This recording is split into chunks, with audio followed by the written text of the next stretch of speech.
Hello friends, white board സ്റ്റോറിലേക്ക് സ്വാഗതം. ഇന്ന് നമ്മൾ പോകുന്നത് ലോകകഥകളിലേക്കാണ്.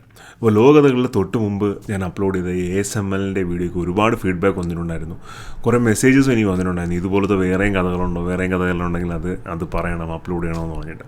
അപ്പോൾ അതുകൊണ്ടാണ് ഇന്ന് മറ്റൊരു ചിപ്പ് ഭീമൻ്റെ കഥ പറയാമെന്ന് വെച്ചത്. ഈ കഥ തുടങ്ങുന്നത് 1968, ഏതാണ്ട് ഒരു 50 വർഷം പിറകിലോട്ട്.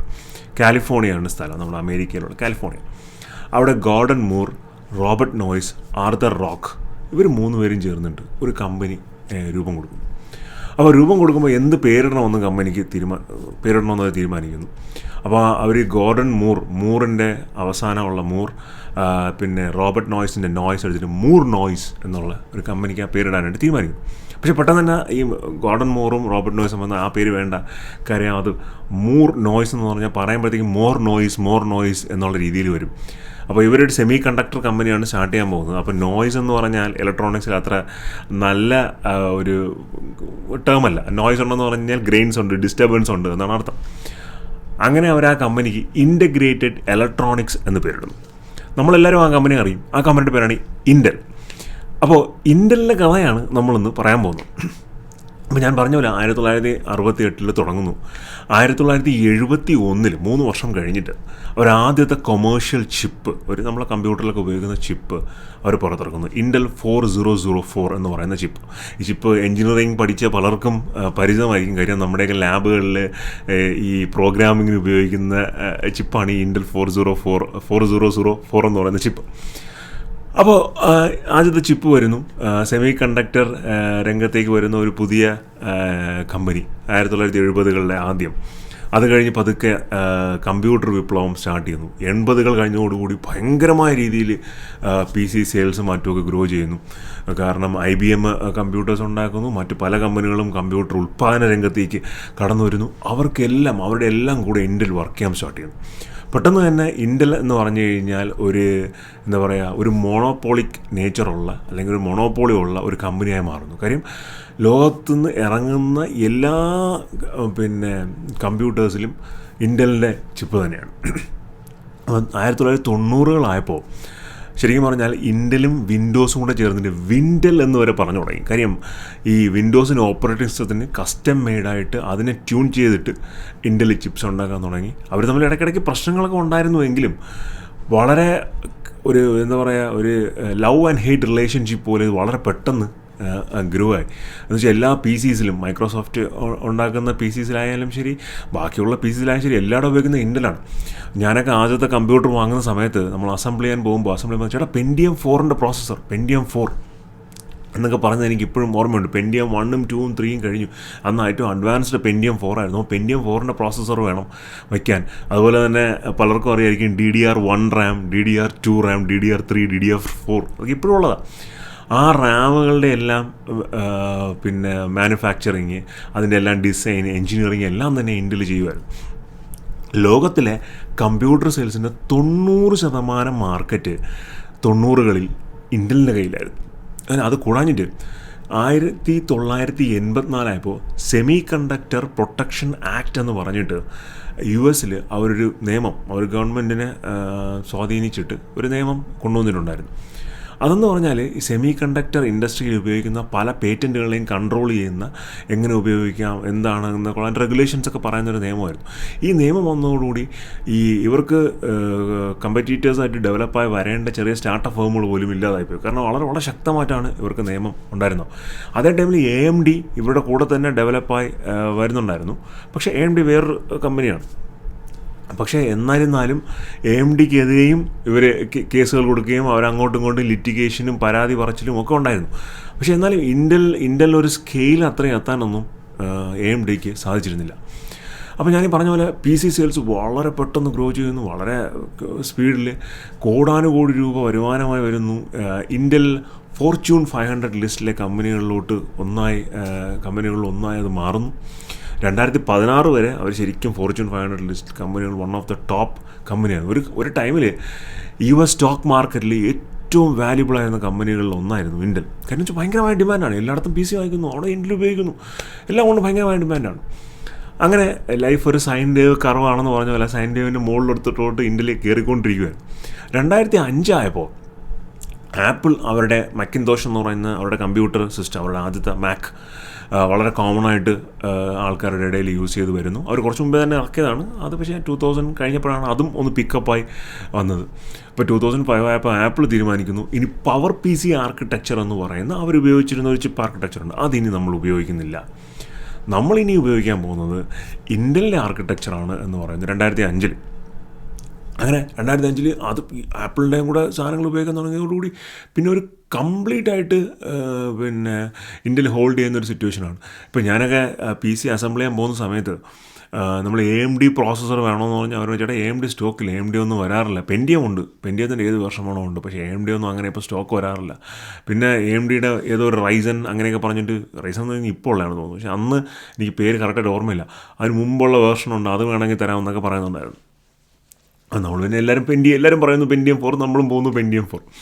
അങ്ങനെ പിന്നെ ഈ ആപ്പിൾ കമ്പ്യൂട്ടേഴ്സിൽ പെൻഡിയം ചിപ്സ് ഇൻ്റലിൻ്റെ ചിപ്സ് ഉപയോഗിക്കാനായിട്ട് സ്റ്റാർട്ട് ചെയ്യുന്നു 2005 കഴിഞ്ഞിട്ട്. 2006 ഇൻ്റൽ വന്നിട്ട് ഒരു കോർ മൈക്രോ ആർക്കിടെക്ചർ എന്ന് പറഞ്ഞൊരു ഒരു പുതിയ ചിപ്പ് ഡിസൈൻ, ഒരു ചിപ്പ് ആർക്കിടെക്ചർ, അതിൻ്റെ പ്രോസസ്സിങ് ആർക്കിടെക്ചർ വയ്ക്കുന്നു. അപ്പോൾ ഭയങ്കര ഇതിൻ്റെ ടെക്നോളജിസ്റ്റുകളുടെ ഇടയിലെല്ലാം ഭയങ്കര അഭിപ്രായം നേടുന്നു, ഭയങ്കര കയ്യടി നേടുന്നു. അങ്ങനെ ഇൻ്റൽ വീണ്ടും ഉയരത്തിലേക്ക്. 2007 ആയപ്പോൾ പിന്നെ സ്റ്റീവ് ജോബ്സ് ആദ്യത്തെ ഐഫോൺ പുറത്തിറക്കും. അപ്പോൾ പുറത്തിറക്കുന്ന ടൈമിൽ അതിനെപ്പറ്റി ഒരു വലിയ കഥ തന്നെ ഉണ്ട്. ശരിക്കും പറഞ്ഞാൽ അവരൊരു പ്രോട്ടോടൈപ്പ് മാത്രമാണ് കാണിച്ചിരുന്നത്, അതിൻ്റെ ശരിക്കുമുള്ള ഒരു കംപ്ലീറ്റ് മോഡൽ പോലും ആയിട്ടില്ലായിരുന്നു. അപ്പോൾ ആ ഐഫോൺ ഇറക്കുന്ന സമയത്ത് സ്റ്റീവ് ജോബ്സ് അന്നത്തെ CEO, ഇൻ്റലിൻ്റെ CEOയെ പോയി കാണുന്നു. കണ്ടിട്ട് പറയുന്നു നമുക്ക് ഏത് ചിപ്പ് ഇതിൻ്റെ അകത്ത് ഉപയോഗിക്കാൻ പറ്റും, ഈ ഐഫോണിൻ്റെ അകത്ത് നിങ്ങളുടെ ഏതെങ്കിലും ചിപ്സ് ഉണ്ടോ എന്നൊക്കെയുള്ള സംസാരങ്ങൾ നടന്നു, ഡിസ്കഷൻസ് നടത്തുന്നു. പക്ഷേ ഇൻ്റൽ ഒരു മോണോപോളിക് നേച്ചർ ഇരിക്കുന്ന കമ്പനിയാണല്ലോ, അവർ അത്ര മൊബൈൽ ഫോണിൽ അത്ര വിശ്വസിച്ചില്ല എന്നുള്ളതായിരിക്കാം. അല്ലെങ്കിൽ സ്റ്റീവ് ജോബ്സ് ഭയങ്കര ഇന്നോവേറ്റീവായ ഒരു ഡിസൈനായിരുന്നു ഐഫോണിൻ്റെ. അന്ന് വരെ നമ്മൾ കീപാഡ് ഉപയോഗിച്ചുകൊണ്ടിരുന്ന ഒരു ഫോൺ സിസ്റ്റത്തിൽ നിന്നും ഫുൾ സ്ക്രീനായിട്ട് മാറുന്ന ഒരു കാഴ്ച ആയിരുന്നല്ലോ ഐഫോണിലൂടെ നമ്മൾ കണ്ടത്. അപ്പോൾ സ്റ്റീവ് ജോബ്സ് അത് പറയുമ്പോൾ ഇൻ്റലുകാർ വലിയ താല്പര്യം കൊടുത്തില്ല. അങ്ങനെ ആ ഡീല് നടക്കാതെ രണ്ടുപേരും രണ്ട് വഴിക്കായിട്ട് പോകുന്നു. ഇൻ്റൽ ആപ്പിൾ അവരുടെ പിന്നെ ഐഫോണിൻ്റെ ചിപ്സിന് വേണ്ടിയിട്ട് സാംസങ്ങിനെ സമീപിക്കുന്നു. സാംസങ് അവർക്ക് ചിപ്പ് മാനുഫാക്ചർ ചെയ്ത് കൊടുക്കുന്നു. 2008 ഐഫോൺ ഒരു semi conductor company, I think അതിൻ്റെ പേര് സെമി PA ആണെന്ന് തോന്നുന്നു, ആ കമ്പനി അവർ ടേക്ക് ഓവർ ചെയ്യുന്നു. ആപ്പിൾ ടേക്ക് ഓവർ ചെയ്യുന്നു. 2010 ആപ്പിൾ ഫോണിന് വേണ്ടിയിട്ട് ഹോം ഗ്രൗണ്ട് ആയിട്ടുള്ള അവരുടെ ഇൻറ്റേർണലി ഡിസൈൻ ചെയ്ത ചിപ്സ് അവർ പുറത്തിറക്കും. അപ്പോൾ ഇൻ്റൽ നഷ്ടപ്പെട്ട അവസരം, അല്ലെങ്കിൽ അത് കൈവിട്ടു പോയ അവസരം എന്താണെന്ന് അതുവരെ മനസ്സിലാക്കിയില്ല. 2010 കഴിഞ്ഞപ്പോൾ ഈ ഐഫോണിൻ്റെ ഷിപ്മെൻറ്റ് അങ്ങോട്ട് ഭയങ്കരമായിട്ട് കൂടാൻ തുടങ്ങി എന്ന് പറഞ്ഞു കഴിഞ്ഞാൽ ബാക്കിയുള്ള എല്ലാ ഫോണുകളും ഔട്ട് ഓഫ് വേ ആക്കുന്ന രീതിയിൽ, തകർത്ത് മാറ്റുന്ന രീതിയിൽ ഐഫോണിൻ്റെ സെയിൽസ് കുതിച്ചു വരാൻ തുടങ്ങി. ആ ടൈമിലാണ് നമ്മൾ നോക്കിയൊക്കെ കംപ്ലീറ്റ്ലി വെള്ളത്തിൻ്റെ അടിയിൽ പോയത്. ഈ പോകുന്നതിന് മുമ്പ് ഈ ആപ്പിളിന് ചിപ്സ് ഉണ്ടാക്കണമല്ലോ. അപ്പോൾ ആപ്പിൾ ഈ ഡിസൈൻ ചെയ്ത ചിപ്സ് ഉണ്ടാക്കാനുള്ള ഓർഡറെല്ലാം TSMCക്കാണ് കൊടുത്തുന്നത്. TSMCയെക്കുറിച്ച് ഞാൻ പറഞ്ഞു, തായ്വാനി സെമി കണ്ടക്ടർ മാനുഫാക്ചറിങ് കോർപ്പറേഷൻ എന്ന് പറയുന്ന കമ്പനിക്ക് കോടിക്കണക്കിന് millions and billions of dollars ഇവർ TSMC കൊടുക്കുമായിരുന്നു. ഇൻ്റലിന് ഇത് കണ്ട് പൊളിച്ചിരിക്കാനേ പറ്റുള്ളൂ. കാര്യം ഇത് അന്ന് സമയത്തിന് ആക്ട് ചെയ്തിരുന്നുവെങ്കിൽ ഇൻ്റലിന് അവസ്ഥ വരില്ലായിരുന്നു. ഒരു മൊബൈൽ പ്രോസസ്സർ ഉണ്ടാക്കുകയും അത് ഐഫോണിന് കൊടുക്കാനും പറ്റിയിരുന്നുവെങ്കിൽ ഈ അവസ്ഥ അവർക്ക് വരത്തില്ലായിരുന്നു. എനിവേ അത് ആ വഴിക്ക് പോയി. ഈ 2008-2010 ടൈം ഫ്രെയിമിൽ ഇൻ്റലിന് ഗ്രോത്ത് കാരണം ഒരുപാട് കാശ് കയ്യിലുണ്ട്. അപ്പോൾ എന്ത് ചെയ്യണമെന്ന് അറിയത്തില്ല. അവർ ഒരുമാതിരിപ്പെട്ട എല്ലാ ബിസിനസ്സിലും കൊണ്ട് കൈവച്ചു. എന്ന് പറഞ്ഞാൽ മെക്കഫേ എന്ന് പറഞ്ഞൊരു സെക്യൂരിറ്റി, ഇൻ്റർനെറ്റ് സ്കാൻ ചെയ്യുന്ന ഒരു പേഴ്സണൽ കമ്പ്യൂട്ടർ സെക്യൂരിറ്റി ഉണ്ടായിരുന്നു. നമ്മൾ ആ ടൈമിലൊക്കെ PC ഉപയോഗിച്ചിരുന്ന ആൾക്കാരൊക്കെ ഇൻസ്റ്റാൾ ചെയ്തിട്ടുണ്ടാവും, കാസ്പർസ്കയും മെക്കഫേയൊക്കെ. ഈ മെക്കഫേ ഇൻ്റൽ വാങ്ങിച്ചു 2010. എന്നിട്ട് 2016 ആയപ്പോൾ അവരത് സെല്ല് ചെയ്തു. പിന്നെ അതുപോലെ തന്നെ 2010 ഒരു ഹാർഡ് ഡിസ്കുകളുടെ SSDസിൻ്റെ മാനുഫാക്ചറിങ്ങിലോട്ട്, നാൻഡ് മെമ്മറീസിൻ്റെ മാനുഫാക്ചറിങ്ങിലോട്ട് പോയി. പക്ഷേ ഇവഞ്ച്വലി അതും അവർ സെൽ ഓഫ് ചെയ്തു. പിന്നെ അവർ നാവിഗേഷൻ സിസ്റ്റം, പിന്നെ സൂപ്പർ കമ്പ്യൂട്ടർ, ഫോഗ് കമ്പ്യൂട്ടിംഗ് എന്ന് പറഞ്ഞാൽ എഡ്ജ് ഡിവൈസസ്, ഈ ഏറ്റവും ടെയിൽ എൻഡിലുള്ള ഡിവൈസസ് കൂടുതൽ പ്രോസസ്സ് ചെയ്യുന്നതിന് പറയുന്നതാണ് ഫോഗ് കമ്പ്യൂട്ടിംഗ്. അതിലോട്ട് സെൽഫ് ഡ്രൈവിംഗ് കാറുകളിലോട്ട്, അങ്ങനെ എവിടെയൊക്കെ കൊണ്ട് പൈസ ഇടാൻ പറ്റുമോ നാവിഗേഷനിലോട്ട് അങ്ങനെ എല്ലാ സ്ഥലങ്ങളിലും കൊണ്ട് അവർ പൈസ ഇടുകയും പക്ഷേ ഒന്നും അങ്ങോട്ട് കാര്യമായിട്ട് പിക്കപ്പ് ആയതുമില്ല. ഒരു എന്താ പറയുക, ഓക്കെ ഞങ്ങളെ പൈസ ഉണ്ട്, ഞങ്ങൾ വളരെ ഇൻവെസ്റ്റ്മെൻറ്റ് നടത്തുന്നു എന്നുള്ളതല്ല, ഒരു സ്ട്രാറ്റജിക്കായിട്ട് ചിന്തിച്ച് ഒരു ഇൻവെസ്റ്റ്മെൻറ്റ് അവർക്ക് നടത്താനായിട്ട് ആ പീരീഡിൽ സാധിച്ചില്ല. ഒരു 2008 തൊട്ട്. പിന്നെ എന്തെന്ന് പറഞ്ഞാൽ 2010 അവർ 10 നാനോമീറ്റർ ചിപ്സ് ഇറക്കും എന്ന് പറഞ്ഞിട്ടുണ്ടായിരുന്നു. അപ്പോൾ ഈ 10 നാനോമീറ്റർ ചിപ്സ് എന്ന് പറഞ്ഞാൽ ഈ ഇന്ത്യയിൽ ഡെവലപ്പ് ചെയ്തിരുന്ന ഒരു പിന്നെ ഡെവലപ്മെൻറ്റ് പ്രോസസ്സാണ്. അതിന് ടിക്ടോക്ക് എന്നാണ് പറയുന്നത്, ടിക്ടോക്ക് ഡെവലപ്മെൻറ്റ് പ്രോസസ്സ്. അപ്പോൾ ഈ ടിക്ടോക്ക് ഡെവലപ്മെൻറ്റ് എന്ന് പറഞ്ഞാൽ ഓരോ 2 വർഷം കൂടുന്തോറും ഇന്ത്യയിൽ ഒരു അഡ്വാൻസ്ഡ് ചിപ്പ് ഇറക്കിക്കൊണ്ടേയിരിക്കും. അത് അവരുടെ തന്നെ ഫൗണ്ടറായ ഗോർഡൻ മൂറിൻ്റെ മൂർസ് ലോ അനുസരിച്ചായിരുന്നു. മൂർസ് ലോ എന്ന് പറഞ്ഞാൽ ഓരോ 2 വർഷം കൂടുന്തോറും ഒരു സ്ക്വയർ ഏരിയയിൽ വയ്ക്കാനുള്ള ട്രാൻസിസ്റ്ററുകളുടെ എണ്ണം കൂടും എന്ന് പറഞ്ഞാൽ ബേസിക്കലി എഫിഷ്യൻസി കൂടും, പക്ഷേ പ്രൈസ് കുറയും. ഇത് തന്നെയായിരുന്നു അവരുടെ ഒരു ഡെവലപ്മെൻറ്റ് പോളിസി. പക്ഷേ അവർ 2010 ഈ 10 നാനോമീറ്റർ ചിപ്പ് കൊണ്ടുവരുമെന്ന് പറഞ്ഞിരുന്നു. പക്ഷേ അതുണ്ടായില്ല. അത് പല കാരണങ്ങളും കാരണം ഡിലേ ആയിപ്പോയി. 2013-13 മറ്റോ അവരൊരു 10 നാനോമീറ്റർ ചിപ്പ് അവതരിപ്പിക്കുന്നു. അതിനോടൊപ്പം തന്നെ ഇൻ്റൽ ആറ്റം പ്രോസസ്സർ എന്ന് പറഞ്ഞിട്ടൊരു പ്രോസസ്സർ അവർ കൊണ്ടുവരും. അത് മൊബൈൽ ഡിവൈസസിൽ ഉപയോഗിക്കാനാണ്, ടാബ്ലറ്റ് ഡിവൈസിൽ ഉപയോഗിക്കാനാണ് എന്നൊക്കെ പറഞ്ഞിട്ട് 2007 സ്റ്റീവ് ജോബ്സ് അവരെ അപ്രോച്ച് ചെയ്തതാണ്. അവരെ പ്രോഡക്റ്റ് വന്നപ്പോൾ 5 വർഷം താമസിച്ചു പോയി. എന്നിട്ട് 2012 ഈ ആറ്റം പ്രോസസ്സർ വന്നിട്ട്, അന്ന് അസൂസിൻ്റെ ഫോൺസിലോ മറ്റോ ഈ ആറ്റം പ്രോസസ്സർ വന്നിട്ടുണ്ടായിരുന്നു. പക്ഷേ അതോടെ തീർന്നു. അത് എന്താ പറയുക, പ്രത്യേകിച്ച് ഒരു കാര്യവും തന്നെ നടന്നില്ല. അത് കംപ്ലീറ്റ്ലി ഡൗൺ ആയി. ആ ഡിവിഷൻ തന്നെ ക്ലോസ് ചെയ്തു. 2014-16 എനിക്ക് കൃത്യമായ വർഷം ഓർമ്മയില്ല, 14-16 ആയപ്പോൾ ഇൻ്റൽ പറയുവാണ്, ഇനി നമ്മൾ ടാബ്ലറ്റ് മൊബൈൽ ബിസിനസ്സിലോട്ടേ ഇല്ല, നമ്മളിനി അങ്ങോട്ട് വരുന്നില്ല എന്ന് പറഞ്ഞു. അങ്ങനെ ഇൻ്റൽ അതിൽ നിന്ന് കംപ്ലീറ്റ്ലി ഔട്ടാവുന്നൊരു സ്റ്റേജായി. അപ്പോൾ അതേസമയം ലോകത്ത് നടന്നത് എന്താണ്? ലോകത്ത് പേഴ്സണൽ കമ്പ്യൂട്ടറുകളുടെ സെയിൽസ് എല്ലാം താഴോട്ട് പോകായിരുന്നു. ആൾക്കാർ കൂടുതലും വാങ്ങുന്നത് ഒന്നുകിൽ ലാപ്ടോപ്പ്, അല്ലെങ്കിൽ ടാബ്ലറ്റ്, അല്ലെങ്കിൽ മൊബൈൽ ഫോൺ. കൂടുതൽ കമ്പ്യൂട്ടിംഗ് നീഡ്സ് എല്ലാം ഈ ഡിവൈസുകളിലോട്ട് മാറി. ഈ x86 ബേസ്ഡ് ആർക്കിടെക്ചറുണ്ട് ഇൻ്റലിൻ്റെ തന്നെ. അത് ബേസ് ചെയ്ത് വർക്ക് ചെയ്യുന്ന കമ്പ്യൂട്ടറുകളുടെ എണ്ണം വളരെ കുറഞ്ഞു. സെർവറുകൾ, എൻ്റർപ്രൈസ് സ്കെയിലുള്ള സെർവേഴ്സ് ഇപ്പോഴും അത് തന്നെയാണ് ഉപയോഗിക്കുന്നത്. പക്ഷേ പേഴ്സണൽ കമ്പ്യൂട്ടറുകളുടെ സെയിൽ വളരെ കുറഞ്ഞു പോയി. എന്നിരുന്നാലും ഇൻ്റലിനൊരു വലിയ അപ്പർ ഹാൻഡ് ഇല്ലാതിരുന്നു എന്ന് നമുക്ക് പറയാനായിട്ട് സാധിക്കില്ല. കാര്യം ഡെല്ല്, ലെനോവോ തുടങ്ങി വിൻഡോസിൻ്റെ PCസിലെല്ലാം തന്നെയും അപ്പോഴും പിന്നെ ഇൻ്റൽ തന്നെയായിരുന്നു മെയിനായിട്ട് പിന്നെ ചിപ്സ് പ്രൊവൈഡ് ചെയ്യുന്നത്, പ്രോസസ്സേഴ്സ് പ്രൊവൈഡ് ചെയ്യുന്നത്. അവർക്ക് നല്ലൊരു ഒരു ഹോൾഡ് മാർക്കറ്റിൽ അപ്പോഴും ഉണ്ടായിരുന്നു. പക്ഷേ comparative two year over year sales താഴോട്ട് വന്നിട്ടുണ്ടായിരുന്നു. മാത്രമല്ല പവർ എഫിഷ്യൻ്റ് ആയിട്ടുള്ള ഡിവൈസസിന് ഭയങ്കരമായ ഡിമാൻഡ് വന്നു. പവർ എഫിഷ്യൻ്റ് എന്ന് പറഞ്ഞാൽ നമ്മളിപ്പോൾ ഒരു ഫോൺ ചാർജ് ചെയ്യുന്നു, അല്ലെങ്കിൽ ലാപ്ടോപ്പ് ചാർജ് ചെയ്യുന്നു, കൂടുതൽ നേരം ആ ചാർജ് നിൽക്കണം, എങ്ങനെ എഫിഷ്യൻ്റായിട്ട് പവർ യൂട്ടിലൈസ് ചെയ്യാമെന്നുള്ളതായിരുന്നു. അപ്പോൾ ഈ x86 ആർക്കിടെക്ചറിൻ്റെ ഒരു സാങ്കേതിക പ്രശ്നം, അതിന് ഭയങ്കരമായ പവർ എഫിഷ്യൻസി ഇല്ല എന്നുള്ളതാണ്. എന്ന് പറഞ്ഞാൽ ഈ പിന്നെ നല്ല കൂടുതൽ നേരം ലാസ്റ്റ് ചെയ്യുന്ന പവർ കൊടുക്കാനായിട്ട് ഈ x86 ആർക്കിടെക്ചറിന് അങ്ങനെ കഴിയാറില്ല. അത് നമുക്ക് ഹ്യൂമൻസിന് നോട്ട് ചെയ്യാൻ പറ്റുന്നതിനേക്കാളും നോട്ട് ചെയ്യാൻ പറ്റത്തില്ല, പക്ഷേ ബാറ്ററി ലൈഫ് വളരെ കുറവായിരിക്കും ഈ x86 ആർക്കിടെക്ചറിൽ വരുന്ന ഇൻ്റലിൻ്റെ ചിപ്സിന്. അപ്പോൾ അത് അവർക്ക് വലിയ ഒരു അടിയായി. എന്നാലും ബാക്കി വിൻഡോസ് ഉപയോഗിക്കുന്ന ഓപ്പറേറ്റിംഗ് സിസ്റ്റം ഉള്ള ലാപ്ടോപ്പുകൾക്ക് പിന്നെ നോക്കാനായിട്ട് പിന്നെ AMD ആൾട്ടർനേറ്റീവ്സ് മാത്രമേ ഉള്ളൂ. ഈവൻ AMDയുടെ ചിപ്സുള്ള ലാപ്ടോപ്സൊക്കെ ഇറക്കുന്നുണ്ട്, എങ്കിലും വിൻഡോസ് കൂടുതൽ ഓപ്റ്റിമൈസ്ഡ് ആയിരുന്നത് ഈ ഇൻ്റലിന് വേണ്ടിയിട്ടായിരുന്നു. എല്ലാത്തിൻ്റെയും കൂടെ കൂനിന്മേൽ കുരു എന്ന് പറഞ്ഞ പോലെ വിൻഡോസ് 8 ഓപ്പറേറ്റിംഗ് സിസ്റ്റം മൊത്തത്തിലൊരു ഫ്ലോപ്പായിരുന്നു. അപ്പോൾ അതും കൂടെ ആയതോടുകൂടി ഇത് ആകെ മൊത്തം ഇൻ്റലിന് പണി കിട്ടുന്ന ഒരവസ്ഥയായിരുന്നു ഈ PC മാർക്കറ്റിലെല്ലാം തന്നെ ഉണ്ടായിരുന്നു. പക്ഷേ നേരത്തെ പറഞ്ഞ പോലെ സെർവർ മാർക്കറ്റ് അവരെ എപ്പോഴും പിടിച്ചു നിർത്തുന്നുണ്ടായിരുന്നു. പക്ഷേ ഇവർ ശ്രദ്ധിക്കാതെ പോയ ഒരു കാര്യം, ശ്രദ്ധിക്കാതെ പോയതൊന്നല്ല, AMD ഇതിൻ്റെ കൂടെ നല്ലവണ്ണം ഈ ഒരു ഗ്യാപ്പിൽ നല്ല പുതിയ ടെക്നോളജീസും മറ്റു കാര്യങ്ങളൊക്കെ ബിൽഡ് ചെയ്ത് അവരുടെ പ്രോസസ്സേഴ്സൊക്കെ ഭയങ്കരമായിട്ട് എൻഹാൻസ് ചെയ്യാൻ തുടങ്ങി. പ്രത്യേകിച്ച് സെർവർ സൈഡിൽ തന്നെ അവർ ഭയങ്കരമായിട്ട് എൻഹാൻസ് ചെയ്യാൻ തുടങ്ങി. കാരണം 2016 കഴിഞ്ഞപ്പോൾ ക്ലൗഡ് കമ്പ്യൂട്ടിങ് ഭയങ്കര ആക്റ്റീവായി. അപ്പോൾ ഈ ക്ലൗഡ് കമ്പ്യൂട്ടിങ് ഭയങ്കര ആക്റ്റീവായപ്പോൾ ലാർജ് സെർവേഴ്സ്, നമ്മൾ ഡേറ്റ ഒരുപാട് ജനറേറ്റ് ചെയ്യാൻ തുടങ്ങി. ഒബ്വിയസ്ലി നമ്മൾ മൾട്ടിപ്പിൾ ഡിവൈസസ് ഉപയോഗിക്കുമ്പോൾ ഒരുപാട് ഡേറ്റ ജനറേറ്റ് ആവുമല്ലോ. ഈ ഡേറ്റയ്ക്ക് എവിടെയെങ്കിലും സ്റ്റോർ ചെയ്യണമല്ലോ. അങ്ങനെ ഈ ഡേറ്റയ്ക്ക് വരുന്ന ഒരു സാഹചര്യം ഉണ്ടായപ്പോൾ ഇത് എവിടെയെങ്കിലും സ്റ്റോർ ചെയ്യണം. സ്റ്റോർ ചെയ്യാനായിട്ട് ക്ലൗഡ് കമ്പ്യൂട്ടിങ്, എൻ്റർപ്രൈസ് സ്കെയിലുള്ള സെർവേഴ്സും ഡേറ്റ ഫാംസും ഒക്കെ വേണ്ടി വന്നു. അപ്പോൾ ആ ഒരു ടൈമിൽ ഇൻ്റലിനോടൊപ്പം തന്നെ മാർച്ച് ഹെഡ് ചെയ്യാനായിട്ട് AMDക്ക് സാധിച്ചു. അങ്ങനെ 2016 ഫോർച്യൂൺ 500 എന്നുള്ള ലിസ്റ്റിൽ നിന്നും ഇൻ്റൽ പോയി.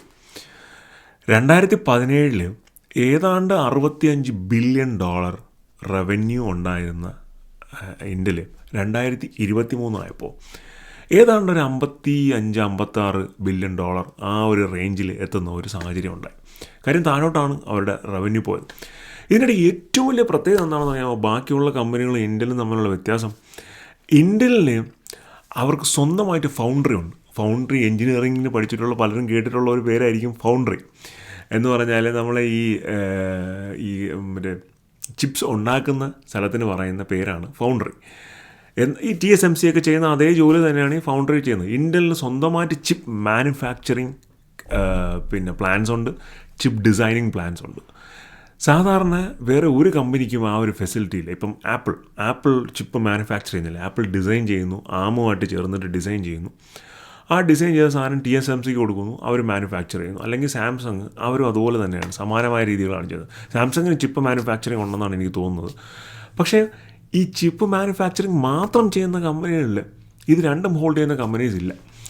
അപ്പോൾ ഇതെന്ത് സംഭവിച്ചെന്ന് പറഞ്ഞാൽ ഇവർ കറക്റ്റായിട്ടുള്ള ടൈം ഫ്രെയിമുകളിൽ 10mm 7mm ചിപ്പുകൾ അങ്ങനെയുള്ള ആ ഒരു പ്രോസസ്സേഴ്സ് വരുന്നതിനകത്ത് വലിയ ഗ്യാപ്പ് വന്നു. പറഞ്ഞ ടൈമുകളിലൊന്നും തന്നെയും ആ ചിപ്സ് പ്രോപ്പർലി വന്നിട്ടില്ലായിരുന്നു. അങ്ങനെ വരാത്തതിൻ്റെ ഭാഗമായിട്ട് പല അഡ്വാൻസ്ഡ് ഡിവൈസസിനും ഇൻ്റലിലെ ചിപ്സ് ഉപയോഗിക്കാൻ പറ്റാത്ത ഒരു സാഹചര്യം ഉണ്ടായിരുന്നു. അപ്പോൾ അവർ വേറെ അവൈലബിൾ ആയിട്ടുള്ള ചിപ്സ് എടുക്കാൻ തുടങ്ങി. അങ്ങനെ 2017-2019 ഇതാ വരുന്നു വേറൊരടി. ആപ്പിൾ തീരുമാനിക്കുന്നു ഇനി തൊട്ട് മാക്ബുക്കുകളിൽ നമ്മൾ ഇൻ്റൽ പ്രോസസ്സർ ഉപയോഗിക്കുന്നില്ല. 2019 ലാസ്റ്റ് ഇൻ്റൽ പ്രോസസ്സർ വന്ന മാക്ക്. 2020 തൊട്ട് അവർ സ്വന്തമായിട്ട് ഡെവലപ്പ് ചെയ്ത M1, M2, M3, M4 എന്ന് പറയുന്ന ഒരു ചിപ്പ് സീരീസ് അവർ അവരുടേതായ മാക്ബുക്കിൽ ഉപയോഗിക്കാനായിട്ട് തുടങ്ങി. അവർ ആമുമായിട്ട് ചേർന്നിട്ടാണത് ഡിസൈൻ ചെയ്തത്. അങ്ങനെ ഈ ആം എന്ന് പറഞ്ഞൊരു കമ്പനിയാണ് അഡ്വാൻസ്ഡ് റിസ്ക് RISC മെഷീൻ എന്ന് പറയുന്ന ഒരു കമ്പനിയുടെ ഷോർട്ട് ഫോമാണ് ആം. അവരൊരു ചിപ്പ് മാനുഫാക്ചറിങ് കമ്പനി തന്നെയാണ്, UK ബേസ്ഡ് ആയിട്ടുള്ളൊരു കമ്പനിയാണ്. അപ്പോൾ അവർ ഇനി ചിപ്പ് മാനുഫാക്ചർ ചെയ്യുന്നില്ല, ആപ്പിൾ ഇനി ഇൻ്റലിൻ്റെ ചിപ്പ് എടുക്കുന്നില്ല എന്ന് തീരുമാനിക്കുന്നു.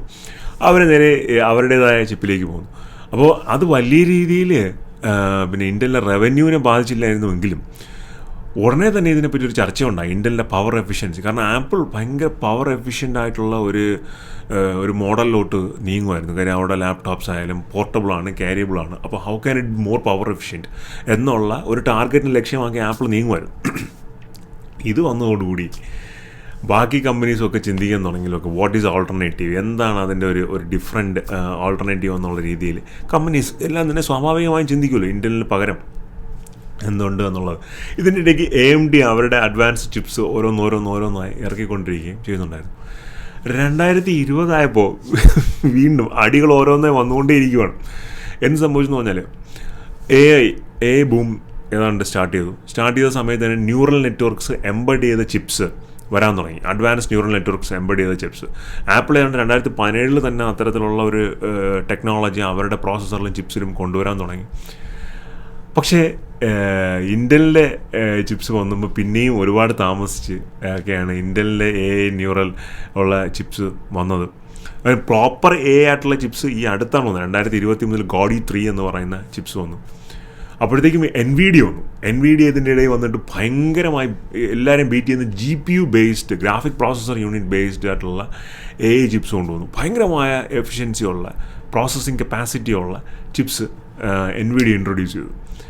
അതോടുകൂടി ആകെ മൊത്തം പണി കിട്ടുന്ന ഒരവസ്ഥയിലേക്ക് ഇൻ്റൽ പോയി. കാര്യം എല്ലാ സൈഡിൽ നിന്നും പണിയാണ്. നമ്മൾ ഇൻവെസ്റ്റ് ചെയ്ത ബിസിനസ് ഒന്നും ശരിക്കും അങ്ങോട്ട് വർക്കൗട്ടായില്ല. അവർക്ക് ASML സ്റ്റോക്കുണ്ട്. പിന്നീട് അങ്ങോട്ടുള്ള ഈ ചിപ്പിൻ്റെ ഡിസൈനിങ്ങും അതിൻ്റെ എക്സിക്യൂഷനും അത് പ്രോപ്പറായിട്ട് വർക്കൗട്ടായില്ല. പിന്നെ ഒരുപാട് ആൾക്കാർ ക്രിട്ടിസൈസ് ചെയ്യാൻ തുടങ്ങി. അതായത് ഇൻ്റൽ ഈ ഫൗണ്ടറിയും മെയിൻറ്റെയിൻ ചെയ്യുന്നു, ഡിസൈനും മെയിൻറ്റെയിൻ ചെയ്യുന്നു, അതിൻ്റെ കോംപ്ലക്സിറ്റീസാണ് എന്നൊക്കെ പറഞ്ഞിട്ട്. അങ്ങനെ 2021 ആകെ പൊറുതിമുട്ടിയിരിക്കുകയായിരുന്ന ഇൻ്റൽ പഴയ ഒരു എംപ്ലോയിയാണ് ഇൻ്റൽ വിട്ടുപോയി VMwareൽ വർക്ക് ചെയ്തുകൊണ്ടിരുന്ന ഒരു CEOയെ ഇൻ്റലിലേക്ക് കൊണ്ടുവന്നു. പാറ്റ് ഗെൽസിംഗർ എന്ന് പറഞ്ഞിട്ട് ഒരു പുള്ളി ഇൻ്റലിൽ ആദ്യകാലം തൊട്ടേ ഉണ്ടായിരുന്ന ആളാണ്. അദ്ദേഹം 2021 ഇൻ്റലിലേക്ക് ജോയിൻ ചെയ്യുന്നു. ഇന്ത്യയിലേക്ക് ജോയിൻ ചെയ്തിട്ട് അദ്ദേഹം ഒരു വളരെ ഡിഫറൻ്റായ ഒരു തീരുമാനം എടുക്കുന്നു. അതായത് ഈ ഫൗണ്ടറി ഉണ്ടല്ലോ, അതായത് ഇന്ത്യയിലെ ചിപ്പ് മാനുഫാക്ചറിങ് യൂണിറ്റ്, അത് ഇന്ത്യയിൽ മാത്രം ഉണ്ടാക്കുന്ന രീതിയിലല്ല, ഇന്ത്യയിൽ ഇനി അത് ഓപ്പൺ ചെയ്ത് കൊടുക്കാൻ പോവാണ്. ലൈക്ക് ഇന്ത്യയിൽ വേറെ കമ്പനീസിന് വേണ്ടിയിട്ടും അവിടെ ചിപ്പ് മാനുഫാക്ചർ ചെയ്ത് കൊടുക്കും എന്നുള്ള ഒരു രീതിയിൽ, മൈക്രോസോഫ്റ്റിന് വേണ്ടിയിട്ടാണെങ്കിലും ശരി, ബാക്കി ഏതൊരു കമ്പനിക്ക് വേണ്ടിയിട്ടാണെങ്കിലും ഇതിങ്ങനെ അവിടെ ചിപ്പ് മാനുഫാക്ചർ ചെയ്യും, അതിനുള്ള ഒരു ഇൻവെസ്റ്റ്മെൻറ്റ് നടത്താൻ പോവുകയാണ് എന്നുള്ള രീതിയിൽ. അങ്ങനെ വലിയ തോതിലുള്ള ഇൻവെസ്റ്റ്മെൻറ്റ് ഇപ്പോൾ കറൻ്റ്ലി നടന്നുകൊണ്ടിരിക്കുകയായിരുന്നു. ഡിസംബർ 2024 വരെ. ഡിസംബർ 2024 ആയപ്പോൾ പാറ്റ് ഗെൽസിംഗർ ഔട്ട് ഓഫ് ദി കമ്പനി, അദ്ദേഹം വെളിയിൽ പോയി. പുതിയ CEO വരുന്നുണ്ട്. പക്ഷേ വളരെ എന്താ പറയുക, വളരെ ഉന്നതിയിൽ നിന്നൊരു കമ്പനി തെറ്റായ ചില ഡിസിഷൻസ് കാരണം എങ്ങനെ താഴോട്ട് പോയി എന്നുള്ളതാണ്. നോക്കിയ, ബ്ലാക്ക്ബെറി, അതിൻ്റെ കൂട്ടത്തിൽ ഇൻ്റലും വരുമോ എന്നുള്ളതാണ്. ഇൻ്റലിന് ഇപ്പോഴും ഏതാണ്ട് 65 മുതൽ 70% വരെ ഷെയർ PC മാർക്കറ്റിലുണ്ട്. സോ സ്റ്റിൽ അവരാണ് അപ്പർ ഹാൻഡ്. കാര്യം ആപ്പിളിൻ്റെ M1 M2 പ്രോസസ്സർ ആപ്പിൾ വേറെ ആർക്കും കൊടുക്കത്തില്ല, അവരുടെ മാക്ബുക്സിന് മാത്രമേ കൊടുക്കത്തുള്ളൂ. അവരുടെ മാക്ബുക്സിനുള്ള മാർക്കറ്റ് കഴിഞ്ഞ് ബാക്കി വരുന്ന PCസിൽ AMDയും ഇൻ്റലും ഈക്വലി ഷെയർ ചെയ്യുവാണ്. അതിൽ ഇൻ്റലിന് വലിയൊരു മാർക്കറ്റ് അതിൻ്റെ അകത്ത് ഉണ്ട്. പക്ഷേ സെർവർ സൈഡിൽ, എൻ്റർപ്രൈസ് സെർവർ സ്കെയിലിൽ ഇൻ്റലിൻ്റെ പെർഫോമൻസ് വളരെ കുറവാണ്. ഏതാണ്ട് ഒന്നുമല്ലായിരുന്ന AMDയിൽ നിന്ന് ഏതാണ്ട് 20% മാർക്കറ്റ് കീഴടക്കുന്നു. അതുപോലെ തന്നെ NVIDIA ചിപ്സ്, AI സെർവർ എക്സിക്യൂഷനിലെ NVIDIA ചിപ്സ് മറ്റ് ഏതൊരു കമ്പനിയേക്കാളും ബീറ്റ് ചെയ്ത് അവർക്ക് മുന്നോട്ട് പോകുന്നു. അതായത് ഞാൻ നേരത്തെ പറഞ്ഞല്ലോ, ഗോഡി 3 എന്ന് പറയുന്ന ആ ചിപ്പ്, ഇൻ്റൽ കൊണ്ടുവന്ന ചിപ്പ്, അതിന് ഇൻ്റൽ ഈ വർഷം ഇൻ്റൽ എക്സ്പെക്ട് ചെയ്തിരിക്കുന്നത് $500 മില്യൺ ഓർഡറാണ്. അതേസമയം NVIDIA അവരുടെ ചിപ്പിന് എക്സ്പെക്ട് ചെയ്തിരിക്കുന്ന ഓർഡർ എത്ര അറിയുമോ? $57 ബില്യൺ ആണ്. സോ 500 മില്യൺ, 57 ബില്യൺ, അതാണ് വ്യത്യാസം.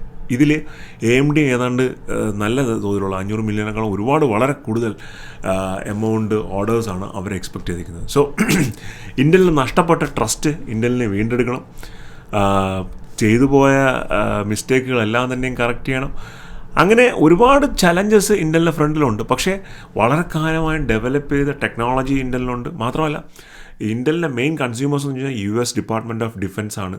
അപ്പോൾ ഈ ചിപ്പ് മാനുഫാക്ചറിങ്, വളരെ ഇമ്പോർട്ടൻ്റ് ആയ ചിപ്സ് വിദേശ രാജ്യങ്ങളിൽ മാനുഫാക്ചർ ചെയ്യുന്നത് രാജ്യസുരക്ഷയ്ക്ക് അപകടമാണ്. കാരണം എന്തെങ്കിലും ഒരു പ്രശ്നം വന്നു കഴിഞ്ഞാൽ പിന്നെ ഇങ്ങോട്ട് ചിപ്പ് കിട്ടാവുന്നാൽ ഇവിടെ ഒരു മാനുഫാക്ചറിങ് നടക്കില്ല, വെപ്പൺ സിസ്റ്റംസ് ഉണ്ടാക്കാൻ പറ്റില്ല എന്നൊക്കെ മനസ്സിലാക്കിയ US ഗവൺമെൻറ്, കഴിഞ്ഞ ബൈഡൻ ഗവൺമെൻറ് ഒരു ചിപ്പ് ആക്ട് പ്രകാരം ഒരു വലിയ ഏതാണ്ട് ഒരു $9 ബില്യൺ മറ്റോ ഇൻ്റലിന് ഗ്രാൻഡായിട്ട് കൊടുത്തിട്ടുണ്ട്.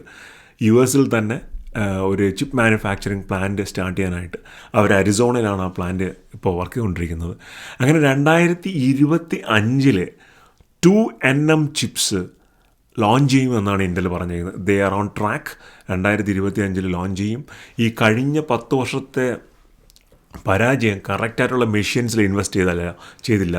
ASML തന്നെ 3nm ചിപ്സ് ഉണ്ടാക്കാൻ പറ്റുന്ന മെഷീൻസ്, അല്ലെങ്കിൽ അതിനേക്കാളും ഡിഫറെൻ്റ് ആയിട്ടുള്ള അഡ്വാൻസ്ഡ് മെഷീൻസിൽ ഇൻവെസ്റ്റ് ചെയ്യാതെ എടുത്ത തീരുമാനങ്ങളാണ് ആകെ മൊത്തം ഇത് പ്രശ്നം വഷളാക്കിയത് എന്നൊക്കെ ഇൻ്റലിലെ തന്നെ ലീഡർഷിപ്പ് സമ്മതിച്ചിട്ടുണ്ട്.